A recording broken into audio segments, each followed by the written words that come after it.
Okay, so as you may experience and survive, hunger and thirst are both a pain in the backside. Now, you might be okay with thirst because of all the dirty water, and if I get sick, I get sick. That's fine. Of course, water isn't an issue once you get like a water purifier. I've not gotten that far in the game yet, but I'm guessing that's the case. But hunger, now that's the main issue of this game right now, at least in the early game. I don't know what it's like in late game. I wouldn't imagine it would be an issue. But you might be like me and you constantly got your hunger in red, and now you're like, shit, I need to get a move on, I need to get to base camp or I'm gonna starve to death. And nothing is worse than going through the dust, finding all this good shit from all the containers and all this Cuban hell energy from the zombies, and then finding yourself dying due to starvation, and then you lose all that shit. It's pretty heartbreaking, and that is enough to make some people rage quit from the game, as if the game's not already on thin ice to begin with. That hunger issue just might push them over the edge. So you might be wondering, okay, how do I get food reliably? You might have done the sub-missions at the start and killed the animals there and ate the meat because you needed it, and now you're running around base camp trying to find a sheep to kill and you can't find anything.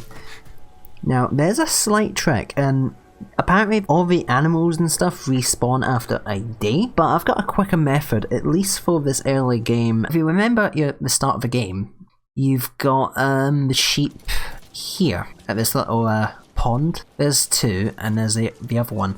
You might have killed them during the tutorial, and then you've never seen them respawn. It might be because you've not restarted the game. These sheeps are going to be your lifesaver, because once you know that these guys respawn, and you can get some leather, once you know these things can respawn, there's just no excuse. You're not going to go hungry again.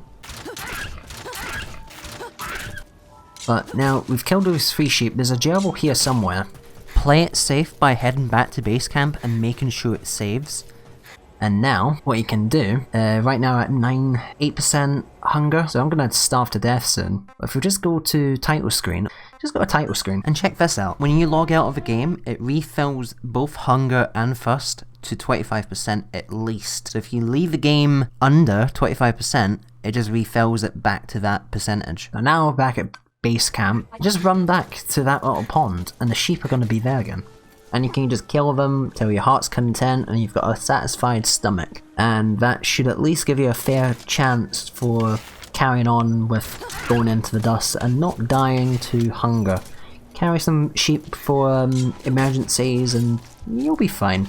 And you should cook that food because then it's healthier to eat and it just fills more of that hunger bar. So you've got no excuse not to do it, unless you want to be sick. Once you get the nurse, then you can make potato farms. So if you're watching this before that mission, be sure to save a potato. Just trust me, save a potato, you'll make a potato farm. And it will save you a lot of trouble in the future. Just do so.